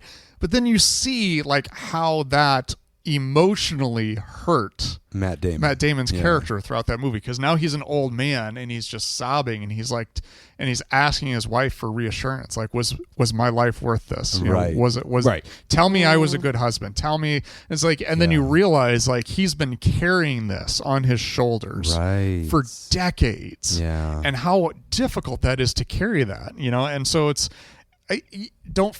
if I was talking to your mom too, I would kind of like, hey, this is a wonderful thing that has happened. Right.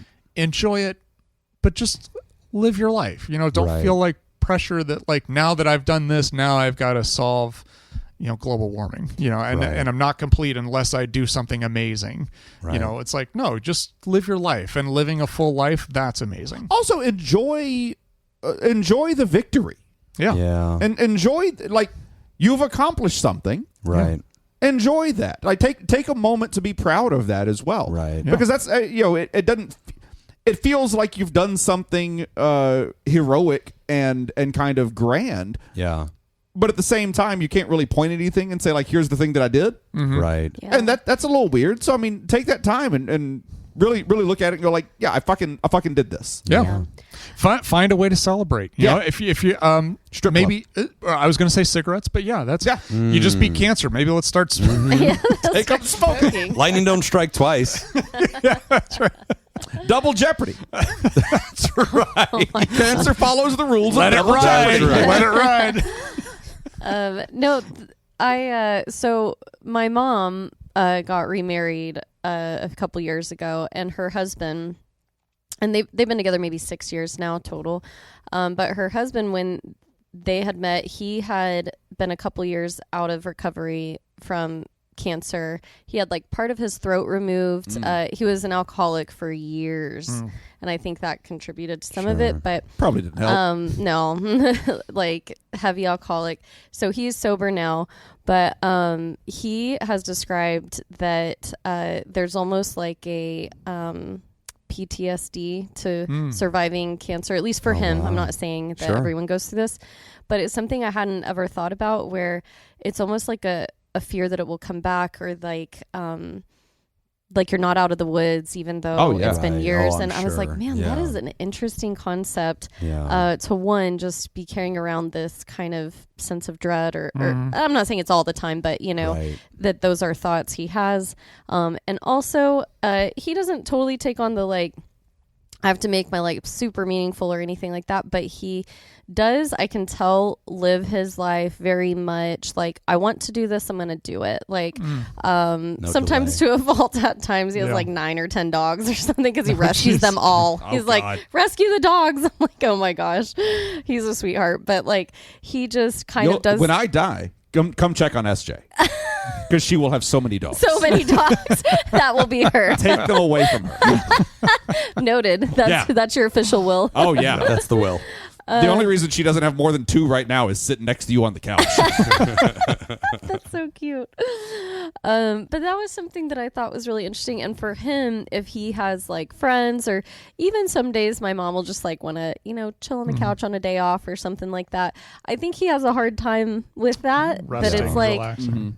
why aren't you getting outside and just doing whatever? We can go on a Let's do motorcycle something ride, spectacular. or it can be a hike, or you know, and all that's great too. But I think there's a slight sense of more sense of urgency from him. And he's younger than my mom by a couple years, so it's like he's out there trying to go do stuff, and if there's a day or two where she like doesn't really want to, it can be a little contentious because it's like, well, he's got a carpe diem mentality. A little bit. And I was like, that's just, they've been through different things in life, and so it's just a lot of interesting perspectives I wouldn't have thought of from somebody surviving. Changes cancer. everything. I've had a patient tell me once, I'm cancer free, but I'll never be free of cancer. Like I'll never be free of the nightmare that this thing could come back. It's so interesting hearing you guys say the nightmare of it. I mean, I've never had cancer, but a lot of people in my family have. Almost everyone above a certain age in my family has had cancer. Wow. And there's always just the assumption that it's going to come back. I know. But it's never. I don't know. It's as someone who has been around it but not had it. It's an assumption but not a fear. It's just a like, this thing's gonna. We're gonna have to deal with this again. Right. Oh, man. We're not done dealing with this, but we're done for right now. To be honest, I'd never heard somebody mention the fear after until him, and I think it's something maybe not talked about. Maybe because you don't want to feel ungrateful that you've survived. Look, I got through it, so I don't want to put like a negative. It's a mind fuck. For sure. I can't imagine. It's all, you know, every part of it is a mind fuck. Yeah.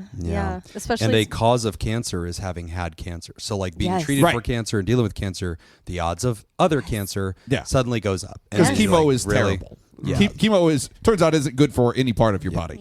So it's all such a mess. But Andrea, you know, I think that you have been so supportive of your mother that you know, you've gotten her through this, that she's now recovered. That's wonderful. What great, you know, stories here. We're always, you know, thankful for success. And also just, giving her that space to digest it, just bearing witness to it more than trying to solve it. I think that whenever you're not looking down the gun barrel of your existence, the little things of reality make up your life. You're interested that the McRib is coming back. You're interested that it's time to decorate for fall.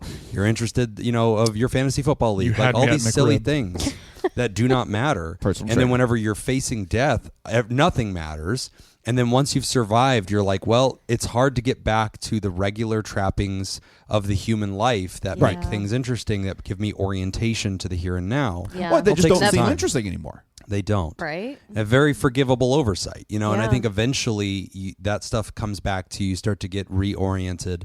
But feeling a little detached from like the meta narrative of our society, I think that is normal, you know, and then eventually reattach. It's certainly not shocking. Not at all. Par for the course. Yeah. Hole in one for the course, I believe. Probably, honestly, Korean. something that should be talked about more with cancer treatments. Yeah, and if she's interested in going to a cancer survivors group, most oncology programs have some kind of support group. And, you know, a lot of people, I think, when they finish with the treatment, they're like, I really just don't want to look at this anymore for a while. Yeah. And I don't want to be a part of it. I don't want to be part of the community. And that makes sense, but it is a very common reality. But glad to hear that she's on the other side of it. Congratulations on your part. If confusion is the worst of your woes as a cancer, you know, patient, great. You know, I think that you'll take that action. Sure. Of course, I'm sure you will. Yeah. I don't want to discredit anything that Jim has said. There's no news yet, but as of last year, the McRib didn't come back until December 3rd of 2024. Okay. So it's probably, history would say it's probably going to come back in December. So Okay. those of you who heard this Someone's and are getting birthday. excited, you got 2 months. Well, keep also, in mind. a second correction as well. Thank you. In fairness, we were discussing Kim Jong Un earlier. It's Kim Jong-il. It's Kim Jong Il. Yeah. Kim Jong Il, Right. famously, when he was 52 years old, it was his first time playing golf, and he shot a 38 under par, including Wow, 11 he's really holes good. in one. Yeah. Oh my he was first time playing golf at 52. Join the tour. And well, that's the thing.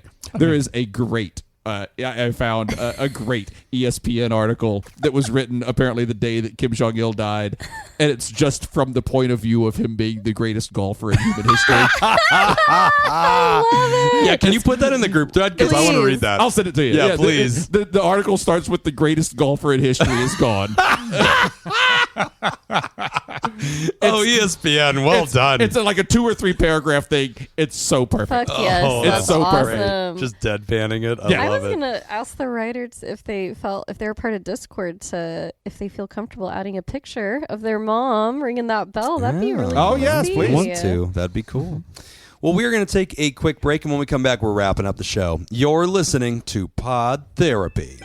Today's episode is brought to you by Jake Schneider, Little Leah, Richard Macy, Sonny Boy, Thunder Cougar, Falcon Scoop, Slurpee, Kaye Motherfucker, Sandra McWaffle, Alina, Gabrielle Adame, Adam Warren, and B.Gay Do Crimes. Would you like to sponsor the show? Become a therapy producer at patreon.com/therapy. As we wrap up You want the any show, more? Yes. we want to remind you that you can sign up at patreon.com/therapy. No, Jim doesn't. Oh, Jim sorry. doesn't- What was Jim it? doesn't Trivia? want- No, you I'm don't getting want- tight on time. I gotta plow us through. Sorry. I just thought we were going to get to rule of thumb at some point. Yeah.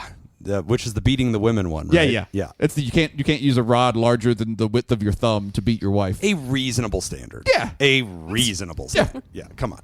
Patreon.com/therapy. And you can get our extended show ad-free a day earlier, as well as enjoy our live chat Discord community, our weekly deep dives, sporadic, deep dives, interviews, skill shares, research roundups, and rants. The one that we published this week is called 42. It's another installment of this discussion about conscious AI.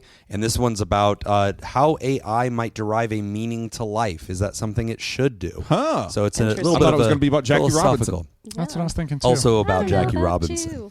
We've got some Feeling new forward friends that have to- joined us at patreon.com/therapy. Who is new to the Therapy? we got a new Therapal, Scoop Hey. Lindsay. All right. Welcome. And another new Therapal, Andrew Carmadell. Oh, that's a Love fun it. name. It is the first Oh, episode. and we got a new Good. Therapod, Oh, those are important. Kyle Sharton. Welcome Welcome Hey. aboard. Welcome. It's the first episode of the month, and so we always like to thank our Therapods and our Therodactyls and producers, and of course we thank our producers and partners every week. But I'm going to read off our list of Theropods who are still with the program. We sure do love you and appreciate you.